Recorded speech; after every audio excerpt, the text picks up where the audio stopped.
função da agenda dos palestrantes, nós faremos agora uma alteração na programação. Daremos início à segunda mesa, porém o tema abordado será o da mesa 4, onde falaremos sobre os impactos da reforma tributária. Convido o moderador, senhor Davi Uemoto, diretor do Conselho de Administração ABIS.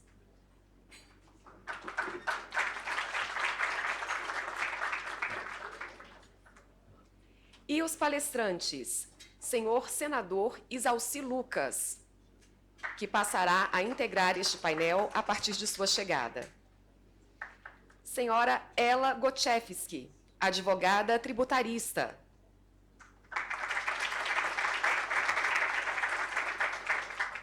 Senhor Diogo Penha Soares, coordenador-geral de Base Mecânica, Eletrônica e de Materiais do Ministério da Saúde.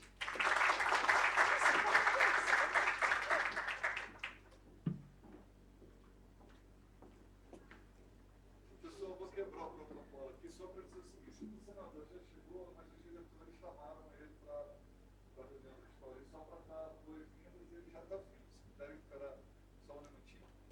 Excelente, Zé. Com a palavra, o mediador Davi Uemoto. Muito obrigado. Vocês estão me ouvindo aqui? Acho que agora sim. Bom dia, tudo bem com todos? Bom, falar de um tema tão importante, né, tão candente, né, está na pauta aí de todo o Estado brasileiro, e o Bruno comentou de uma forma muito brilhante sobre o assunto. Então, ele, de certa forma, me auxiliou aqui nessa missão. Mas acho que é importante a gente colocar que a ABIS ela não é contra a reforma tributária, né? Tem todos os aspectos relacionados à competitividade, depois a gente vai falar, a doutora Hela vai falar melhor do que eu sobre a questão de não cumulatividade plena, a simplificação que traz a reforma tributária. Aliás, ontem eu ouvi algo muito interessante que não falava em simplificação. Na verdade, ajuda a tornar o sistema mais inteligível do ponto de vista operacional, porque, de fato, alguns aspectos ele não vai simplificar. E a gente entender aqui quais são os impactos dessa reforma para o setor da saúde, sobretudo para o setor de dispositivos médicos. Eu queria só voltar aqui em algo que o Bruno bem mencionou, que na emenda constitucional de 20 de dezembro de 2023, estava muito claro o comando constitucional. Eram dois regimes, uma redução de alíquota de 60% em relação à alíquota referencial de IBS e CBS, e, em alguns casos, uma redução de 100%, ou seja, de isenção. Para nossa surpresa, não muito agradável, diga-se de passagem, quando da regulamentação, do processo de regulamentação, houve um salto, no meu ponto de vista, um salto lógico em relação ao que havia sido preconizado na emenda constitucional, onde apareceu mais um cenário.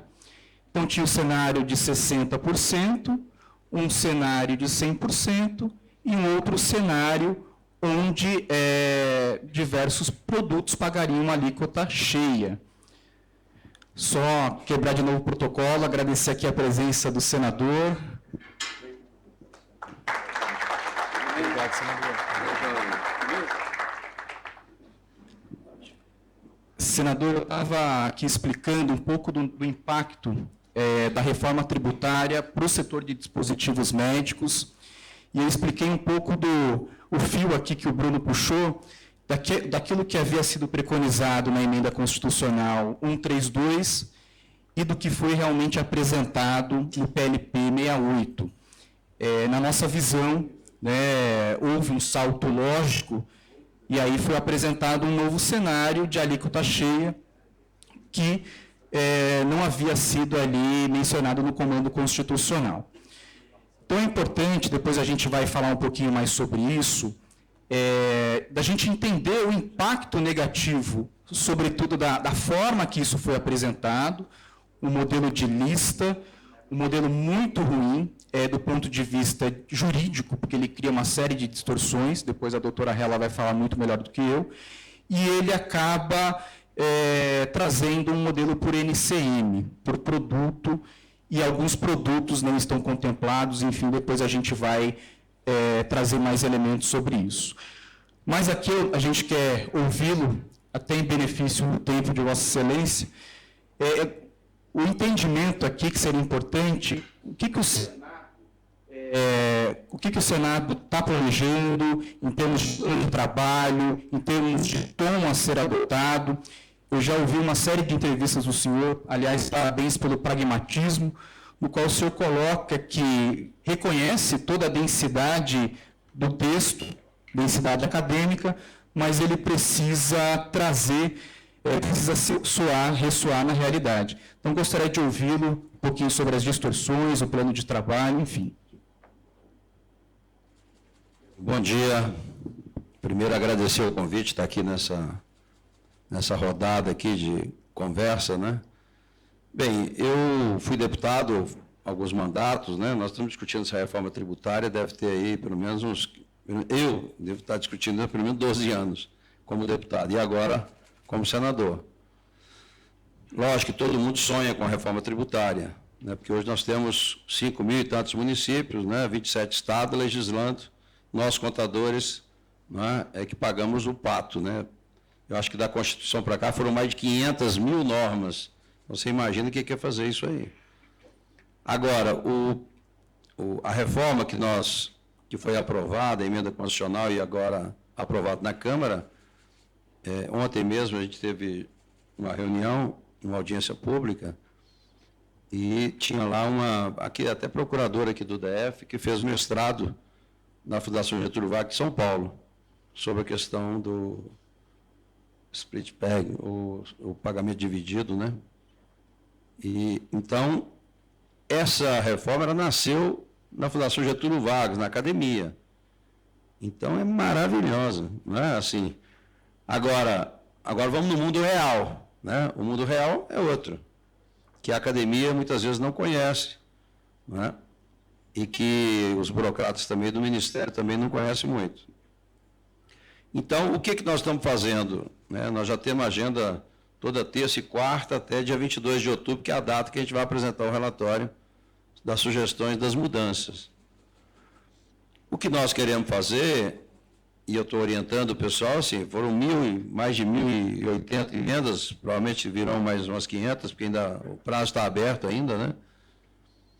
Mas a gente está conduzindo assim, olha, para todos os segmentos, que eu já recebi lá, Santa Casa, não é? O impacto nas Santas Casas, porque não apesar de ser imune, acaba sofrendo também as consequências, que aumenta o custo, né?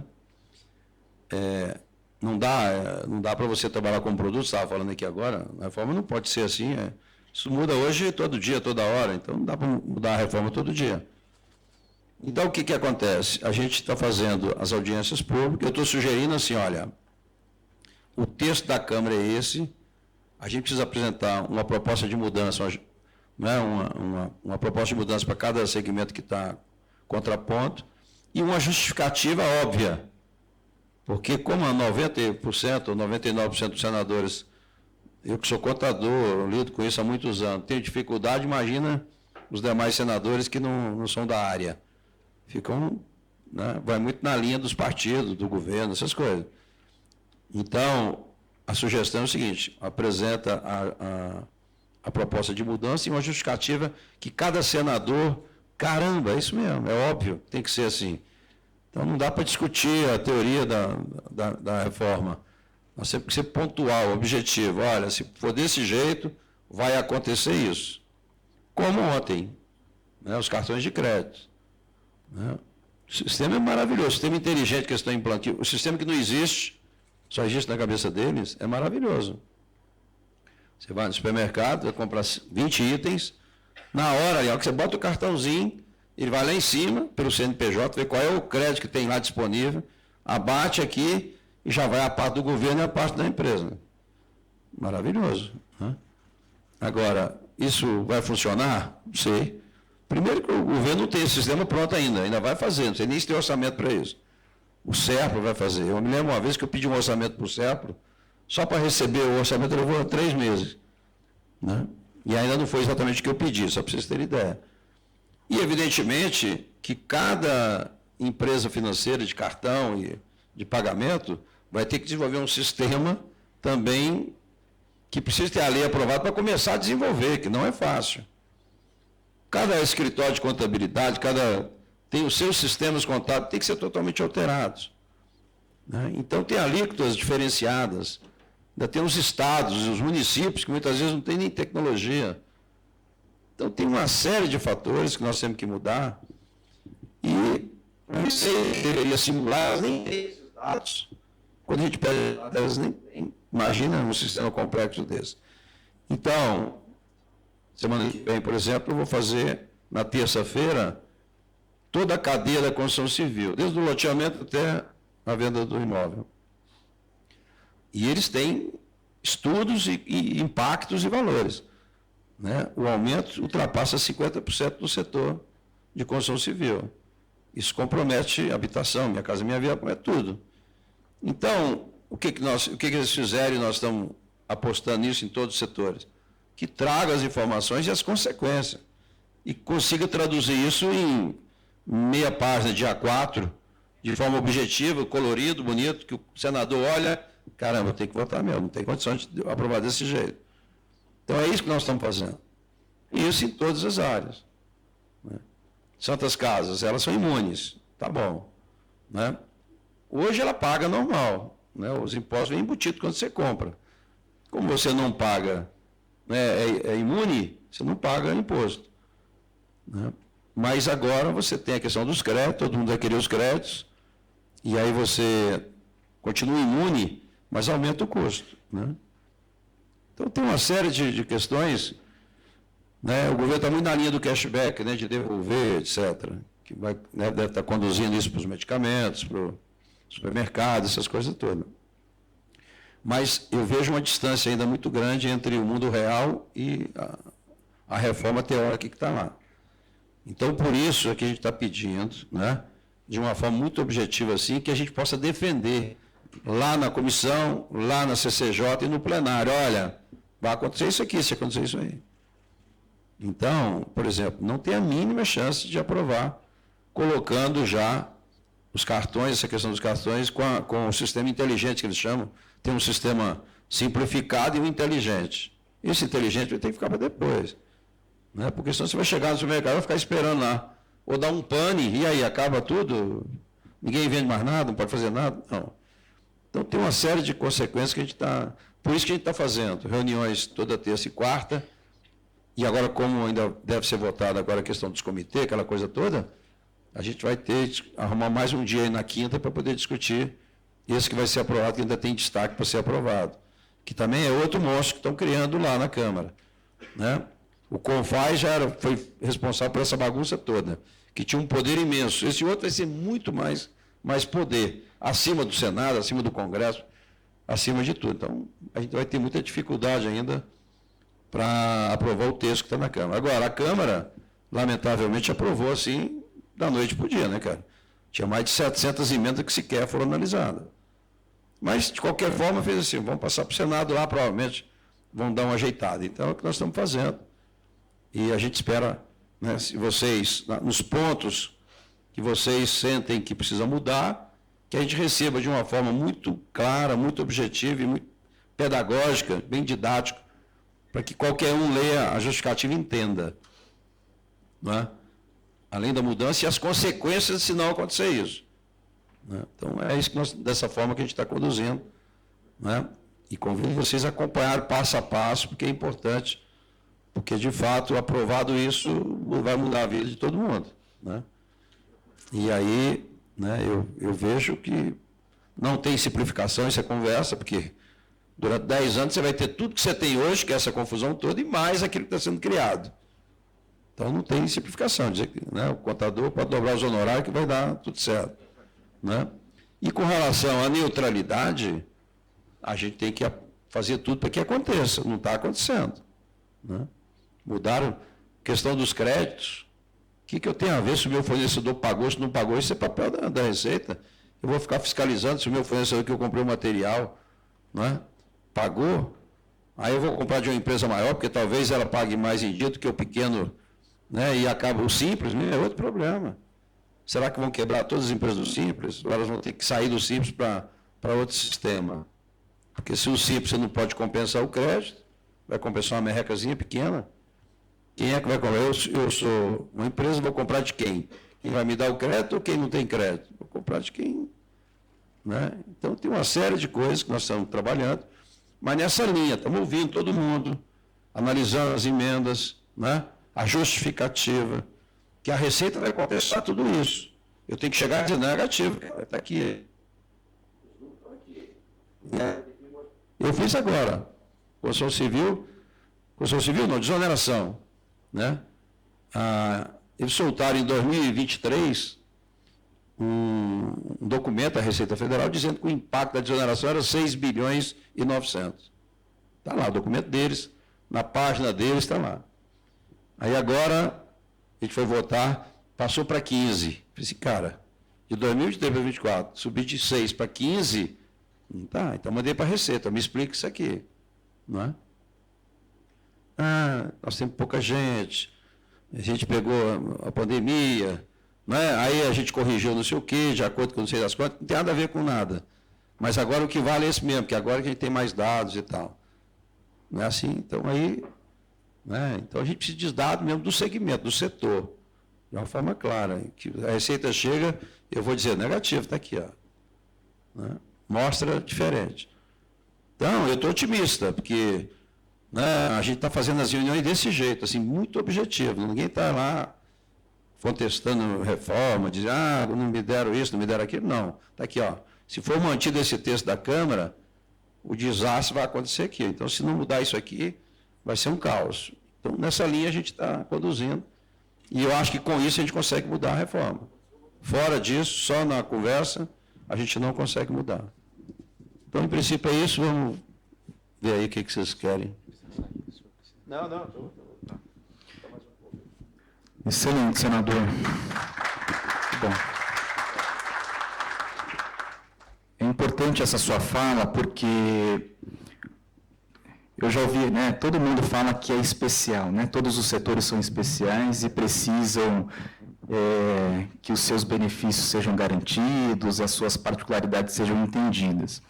O que a gente segue aqui no setor de saúde e no setor de dispositivos médicos é que seja respeitado o comando constitucional. A emenda constitucional 132/132 colocou 60% e 100%. Então, não tem como criar um novo regime, um novo cenário de alíquota cheia. E, de novo, uma coisa que eu ouvi de um tributarista, ele falou, olha, a ideia é que a torta ela não aumente, né? A arrecadação tributária ela não vai aumentar, mas que os pedaços eles sejam redistribuídos, né? A carga tributária, enfim, a indústria paga menos, o serviço paga mais. O que eu coloco, e a BIS coloca também, é que a saúde ela nem deveria fazer parte disso. Porque a Constituição Cidadã de 88, ela já nos coloca num cenário de que ela é essencial. Então, se nessa reforma algumas coisas precisam ser modificadas, existem pilares, né, doutora Hela, que não devem ser modificados e a saúde não deveria participar disso. E, de novo, o que a gente está pleiteando não é um privilégio. O que nós queremos é uma neutralidade da carga tributária. O Bruno colocou isso no começo. Nós já temos, hoje, convênios, ICMS 099, 126, eu não vou me deter nisso aqui, mas que nos garantem uma isenção. O que a gente tem visto, e o senhor fala muito da questão de cálculos, né, que as empresas precisam fazer cálculos para avaliar o impacto, é que o impacto para a saúde vai ser um impacto forte. Depois, eu quero até chamar aqui a doutora Hela para falar um pouquinho da questão das listas, né? Porque o mérito discutido foi, ao meu ver, assim, ruim, E a forma também que foi apresentada, que é o modelo de lista, ela traz uma série de distorções. Mas, enfim, eu não vou conseguir apresentar isso melhor do que a doutora Hella. Por favor, doutora. Bom, Davi, muito obrigada pela palavra. E é um desafio falar depois do senador. Mas, antes de tudo, eu gostaria de agradecer a BIS pelo convite, na pessoa do Bruno, do José Márcio, do Gouveia. É uma satisfação estar aqui na Anvisa e com vocês para discutir esse tema, reforma tributária. E esse tema poderia nos durar um dia inteiro, mas tem aqui um limite de 15 minutos e o foco é entender como isso impacta o nosso setor. Então, qual é a minha proposta para a gente, pelo menos, partir todo mundo de uma mesma base? Eu queria começar falando de algumas premissas da reforma tributária. Então, como o senador bem pontuou, esse tema reforma tributária, pautado na ideia de construir um sistema mais simplificado, ele já está em discussão há quase 20 anos. É bastante tempo, né? E esse sistema originário pretendido era um sistema que visava reformar a tributação sobre consumo e que simplificasse o nosso sistema. O que seria essa simplificação em rápidas palavras? Todo mundo paga a mesma alíquota, tanto faz o que faça, todo mundo paga a mesma coisa, porque se todo mundo pagar e pagar a mesma coisa, todo mundo paga menos. E a segunda premissa é a de que não haveria nenhuma diferenciação. É saúde, é alimento, ou é cosmético, ou bebidas, ou cigarro, ou carro, tudo é igual. Não teria nenhum sistema diferenciado e seria uma alíquota fixa igual para todo mundo. Isso, sem dúvida, implicaria em uma simplificação bastante grande. Mas aí a gente sai desse cenário de simplificação para um cenário de vida real, como o senador trouxe. Na vida real, não dá para tributar todo mundo da mesma forma. A gente vai chegar em resultados muito distorcidos. Por que nós chegaríamos em resultados distorcidos? Se nós pegarmos o exemplo de um dos regimes diferenciados que é para o setor financeiro, imagina quando a gente vai contratar um empréstimo para aquisição de casa própria, se nós tivéssemos que pagar um imposto sobre valor agregado no montante total daquele valor obtido nesse financiamento. Não é efetivamente o valor que o banco está agregando para si. Então, a gente precisa diferenciar setores, e um desses setores diferenciados é o setor da saúde. Por que o setor da saúde é um setor diferenciado? Porque nós estamos aqui trabalhando com um bem essencial, que é vida. Então, falando de premissas, nós estamos falando do segmento da saúde e nós estamos falando de tributação sobre o consumo. Tem uma frase de um professor alemão, o professor Kirchhoff, que eu gosto muito, que ele diz que a tributação indireta sobre o consumo é a mais diabólica que pode ter, porque a gente não sabe o quanto a gente, enquanto consumidor, está pagando. Se hoje a gente vai na farmácia, ou vai no supermercado, ou vai em qualquer lugar e realiza uma compra, a gente não sabe quanto de tributação sobre o consumo incide nessa compra. A gente pode até olhar na nota fiscal e lá vai ter um valor aproximado, mas a gente não sabe o quanto é. Com essa reforma tributária feita, a emenda constitucional aprovada, a ideia é que a nossa tributação, que era oculta, que era escondida dentro do preço, que era uma tributação regressiva, ou seja, proporcionalmente, quem ganha menos paga muito mais tributos, a gente vai conseguir ter uma clareza maior, porque a gente vai trabalhar num modelo plus tax. Quanto custa o meu produto? O meu produto custa 100 mais o tax, mais a tributação. Quanto é esse plus tax? Quanto é essa tributação? Esse plus tax vai depender da soma de 3 alíquotas diferentes. Então, veja que a gente já, de simplificação, não está tão próximo quanto nós gostaríamos. A gente vai ter que somar a alíquota da União, a alíquota do Estado e a alíquota do município. Então, a depender de onde vai ser considerado o fato gerador, nós vamos ter um plus tax diferente. A gente vai ter que ter uma inteligência de sistema para descobrir qual é a alíquota no momento em que eu faço a venda. Mas a gente ganhou em transparência. A gente ganhou em saber quanto o produto custa e quanto custa a tributação incidente sobre esse produto. Dito isso, eu vou para a terceira premissa, que me parece ser importante para a gente entender. Se nós estamos falando de tributação sobre o consumo, se nós estamos falando do plus tax, que é o quanto nós vamos tributar em cima do produto, significa dizer que nós não estamos falando sobre o lucro da empresa, sobre a capacidade da empresa, sobre distribuição de lucro para sócios.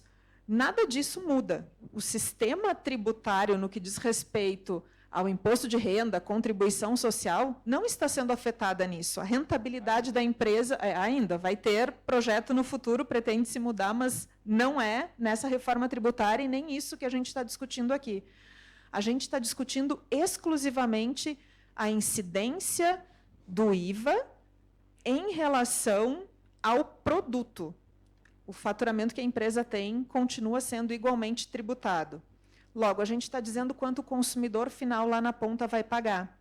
E por isso é importante trabalhar um regime diferenciado para a saúde, porque o consumidor lá na ponta que vai ter que arcar com esse custo financeiro ou, enfim, o hospital ou plano de saúde vai acabar fazendo com que esse valor se torne custo, consequentemente tendo que aumentar a coparticipação que viabiliza o seu próprio financiamento.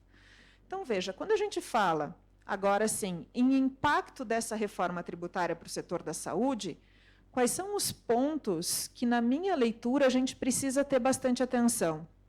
O primeiro ponto é a não cumulatividade. A gente precisa ter atenção na forma como o texto está sendo proposto e redigido, para garantir que, em todas as etapas em que haja esse fornecimento, a gente consiga, sim, garantir uma não cumulatividade. O adquirente pode utilizar esse valor em crédito para a próxima operação. E por que eu chamo atenção para esse ponto? Porque, em um dado momento, a gente pode vir a ter discussão a respeito de este produto que foi adquirido pelo hospital, é um produto que vai dar direito a crédito ou é um produto que pode ser classificado como uso e consumo? O hospital comprou um equipamento, o hospital comprou um maquinário, ele vai poder tomar o crédito desse produto? Isso vai impactar no resultado final dele, isso vai impactar na capacidade dele de fazer essa aquisição ou não. Então, a gente tem que ter cuidado em como essa redação de não cumulatividade vai ficar. O segundo ponto importante, que foi bastante falado aqui pelo Bruno, é a questão de como o setor da saúde, que é um setor diferenciado, foi tratado neste projeto de lei complementar que hoje a gente está discutindo. O setor da saúde passou a ser tratado com um regime diferenciado, pautado em alíquota cheia, que seria a regra geral. Assim, todos os produtos da saúde vão pagar alíquota cheia, a menos que estejam expressamente enquadrados em uma das duas listas anexas a esse texto. Então, nós temos uma lista com redução de 60% para alguns produtos atrelados a alguns NCMs, e nós temos uma lista de redução de 100%, aí sim alíquota zero, para alguns produtos atrelados a determinados NCMs. E por que isso é um problema para a gente? Primeiro, a origem das listas. Quem trabalha no setor fiscal de empresa que fornece dispositivos médicos de uma forma geral, sabe o quão precária essas listas que foram utilizadas como parâmetro são. E elas são precárias porque elas não dão conta de inovação, elas são precárias porque os procedimentos foram atualizados, e aí a gente tem alguns itens contemplados, outros não. Então, a gente tem lá sonda, catéter e cânula, está contemplado no convênio 1 de 99. Mas o trocárter para colocar aquela cânula no paciente, não está. A gente tem um monte de parafusos, mas não tem todos os parafusos. Aí a gente tem o parafuso, mas não tem, e com perdão da expressão, eu não sei como é que é tecnicamente, mas a porquinha do parafuso não está. Então, a lista que a gente está utilizando hoje de base para dizer, olha, vamos pelo menos tentar manter aquilo que a gente tem, já era uma lista ruim.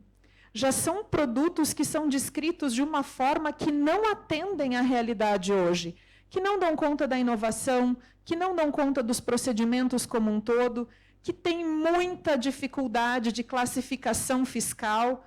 Porque, veja, a gente traz o produto está lá contemplado, a Receita Federal entende que o NCM seria diferente. Pronto, já não temos mais o benefício fiscal, porque eu tenho que atender os dois requisitos, o NCM e o produto em si. Então, a gente está partindo de um material que já está defasado, que já não dava conta do procedimento como deveria ser, que tem dificuldade de consideração do que são efetivamente aqueles produtos. Logo, trazer para um sistema novo, que deveria simplificar, que deveria melhorar, que deveria facilitar, esse material que já é difícil de usar hoje, não é que a gente está pegando uma coisa que está funcionando e vai manter. A gente está pegando uma coisa que mais ou menos vai e vai tentar manter o mais ou menos vai.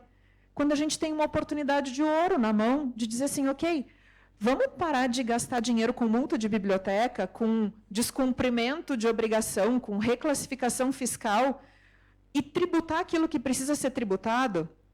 É dispositivo médico, é tributo incidente sobre o consumo. A Constituição Federal falou que terá redução de 60% e que as operações seriam reguladas. Se nós tratarmos de forma isonômica, a gente não vai perder em inovação. Porque o exemplo que foi mostrado antes, que tinha lá determinados marcapassos, e hoje a gente tem marcapassos muito mais evoluídos, que nós precisávamos de uma cirurgia aberta para colocar determinadas válvulas cardíacas, e que hoje tem uma válvula cardíaca que vai dentro de um catéter e chega lá no coração sem precisar abrir o peito, sem precisar fazer aquela cirurgia estratosférica. Se a gente não tiver a possibilidade de ter esses produtos contemplados, esses produtos também não vão ser desenvolvidos. Todo o nosso discurso de trazer inovação, de trazer crescimento, de melhorar a saúde, de trazer IA e software para eventualmente reduzir de 8 para 3 dias de internação um paciente e com isso reduzir custo, a gente vai deixar de fazer isso porque não é interessante. A gente vai continuar com a cirurgia aberta e com as válvulas que são as válvulas de 50 anos atrás, desnecessariamente. Então, se hoje nós estamos falando de reforma tributária, é claro que, enquanto empresa, a gente tem que trabalhar com o pé no chão. Hoje, existem 2 listas, uma reduz a 60, outra reduz a 100. Alguns produtos estão em uma lista, outros estão em outra. A gente não sabe por que é 100 ou por que é 60. Se algum dia a gente quiser pleitear a inclusão de um produto, a gente não sabe em qual lista vai pleitear, vai fazer o UniDunité para ver em que lista a gente vai tentar. Então, carece de critério. Mas essa é a realidade. O que a gente tem que fazer? Calcular o impacto que essa reforma vai ter, ver se os nossos produtos estão contemplados e se tem alguma contribuição que a gente possa fazer nesse sentido. Agora, sabendo que não terminou a discussão, sabendo que o Senado está rediscutindo esse tema, sabendo que o Senado vai aprimorar isso, nós temos uma chance de ouro de fazer com que o segmento possa funcionar melhor e alinhado com toda essa política nacional de desenvolvimento industrial, de desenvolvimento de nova tecnologia, e não trazer para esse novo sistema critérios que já são deficitários hoje, né? Não arrastar para esse novo sistema problemas que a gente já tem.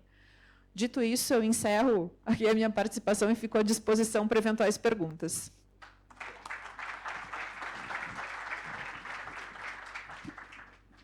Doutora Hela, excelente. Eu estava aqui pensando, ainda bem que o Anderson participou antes da gente, que ele explicou, né, os dispositivos médicos, toda a evolução.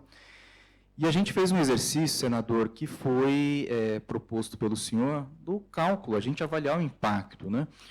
Quando a gente pega, o Anderson apresentou valvulopatia, né?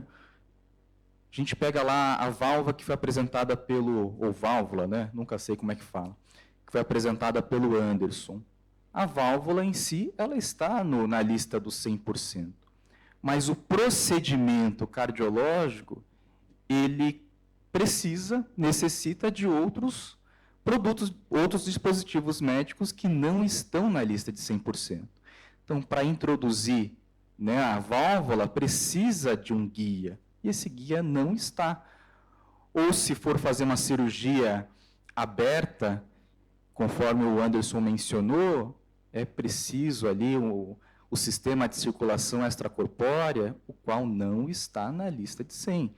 Ou seja, se a gente avaliar somente por produto, como a doutora Hela bem mencionou, e NCM, talvez a gente vai deixar de fora e vai desestimular alguns procedimentos.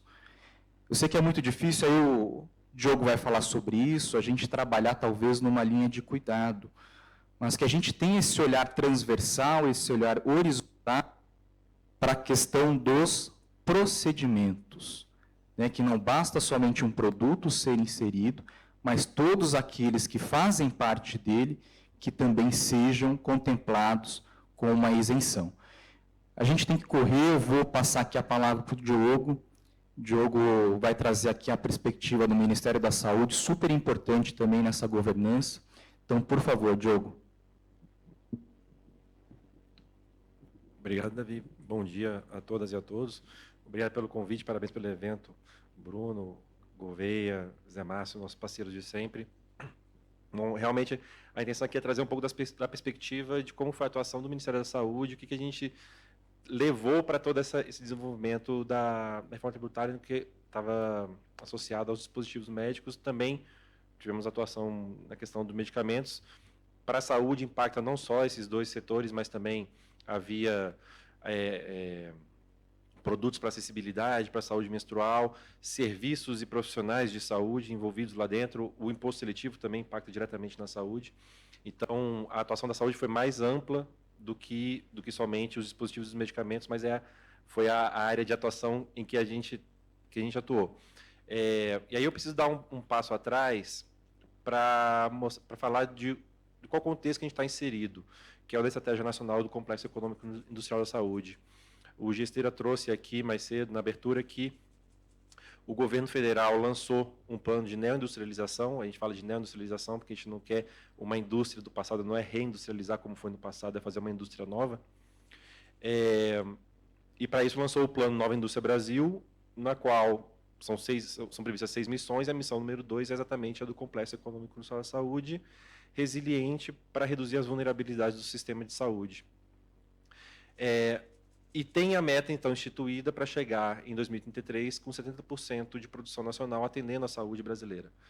O complexo ele não é um complexo de laboratórios públicos, ele não é um complexo somente do SUS. Então, ele envolve a produção pública, a produção privada, o consumo público, o consumo privado. Então, essa meta ela é para toda a saúde brasileira, envolvendo a produção pública e a produção privada.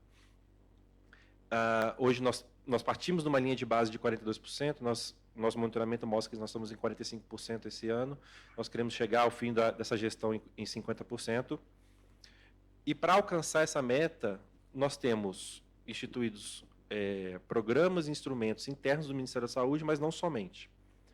Falando do Ministério da Saúde, nós temos a histórica parceria de desenvolvimento para desenvolvimento produtivo, que são as PDPs, que pressupõe a transferência de tecnologia. Nós relançamos dela de uma forma olhando um pouco mais para a inovação e adaptando ao cenário de dispositivos médicos, que ela foi formatada inicialmente no cenário de medicamentos, tentou-se colocar dispositivos na mesma caixinha e isso não funciona.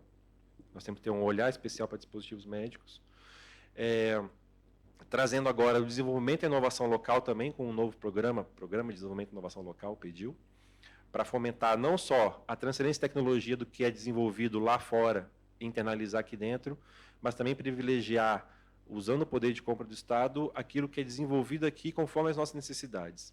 Então, o Ministério da Saúde fomentando o desenvolvimento e inovação de tecnologias e depois garantindo o poder de compra para o uso dessas tecnologias no SUS e, de fato, sair da bancada de laboratório e chegar no paciente. E todo um fomento por meio de recursos, tanto PAC quanto não PAC. Nós temos disponíveis, até 2027, 8,9 bilhões de reais para investir na capacidade produtiva pública no país. Mas, como eu disse, nós não somos somente um complexo para a produção pública. Então, nós temos instrumentos e outros atores que compõem toda essa estratégia, que não só os instrumentos do Ministério da Saúde. Nós precisamos, para que isso funcione, de uma regulação ágil e aliada à inovação. Falando aqui da casa, falando da Anvisa, eu me sinto confortável porque há quase 20 anos eu sou servidor dessa casa. Então, sem uma regulação, e aí não só a Anvisa, mas INPI, Inmetro, CEMED e outros atores, sem que haja essa barreira regulatória que impeça, de fato, a inovação virar produto, a gente não consegue chegar lá. Nós temos aqui a presença do MIDIC, que está trabalhando cadeias globais de valor, como trazer e propiciar para dispositivos médicos. Isso é fundamental, porque uma vez que a cadeia não é dedicada a dispositivos médicos, como é, por exemplo, a produção de IFA para medicamento. Nós temos as linhas de crédito especiais para o financiamento privado das agências de fomento, BNDES, FINEP. E nós temos uma engrenagem fundamental, que é, de fato, a política tributária. Nós tivemos um exemplo no passado. O Anderson colocou aqui o exemplo explicando os aceleradores lineares. Nós temos no país, no Ministério da Saúde, o programa da expansão da radioterapia. Para suportar essa estratégia da instalação de aceleradores lineares em serviços de saúde no país, foi feito um acordo de cooperação, um acordo de compensação tecnológica com uma das únicas empresas que produzem aceleradores lineares no mundo, para a produção nacional do acelerador linear, trazer a produção para cá, para o Brasil. Também conhecido como offset, esse mecanismo, né? Então, a compensação tecnológica que a empresa vencedora da licitação ofereceu foi, de fato, instalar a produção do acelerador linear no país. Construiu-se a fábrica, botou ela de pé, produziu-se o primeiro acelerador linear. Na hora de faturar, a empresa descobriu tanto que ela ia ter que pagar de imposto. E aí ela falou, não, vale mais a pena eu fazer lá fora e importar. É mais barato. A fábrica hoje ela é um centro de treinamento e depósito. Está aqui no país, mas a produção é feita fora do país e a gente continua importando.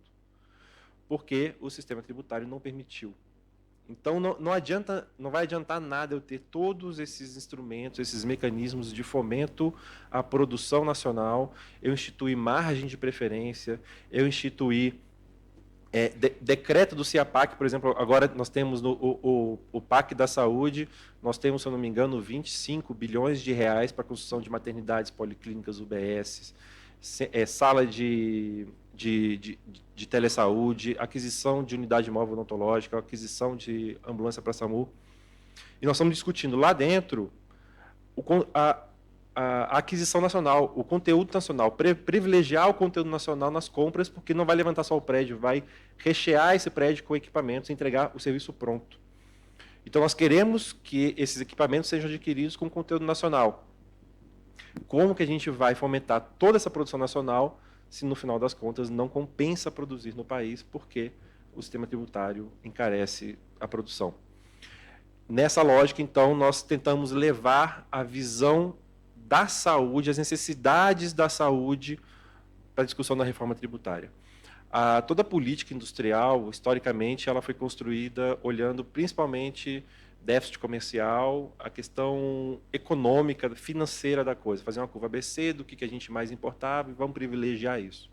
E agora a gente está mudando essa lógica. A gente construiu uma matriz de desafios tecnológicos e produtivos e soluções, sejam produtos e plataformas para atender esses desafios.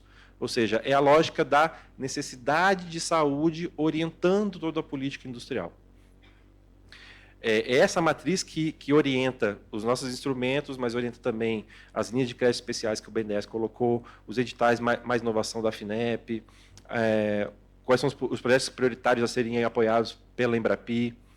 Então, tudo isso parte da necessidade de saúde. Então, a necessidade de saúde tinha que ser refletida também na discussão da reforma tributária. E não somente como era constituído antigamente no CONFAS, os produtores levavam seus pleitos também individuais, e a gente via na lista 0199 que você tinha um parafuso que só uma pessoa fazia. Você via coisas muito específicas. Então, o que a gente buscou foi levar ao grupo de trabalho coordenado pela Secretaria Especial da Reforma Tributária essas necessidades. Primeiro, garantir a neutralidade, garantir que quem tinha benefícios não perdesse esses benefícios, não houvesse uma oneração. E segundo, ampliar na visão do que é necessário para a saúde as listas de 100%. Então, nós conseguimos incluir na lista de 100%, da redução de 100%, equipamentos que não existiam com nenhum critério, com nenhum benefício, seja de CMS, seja de PIS e COFINS. Conseguimos colocar lá com essa lógica de saúde.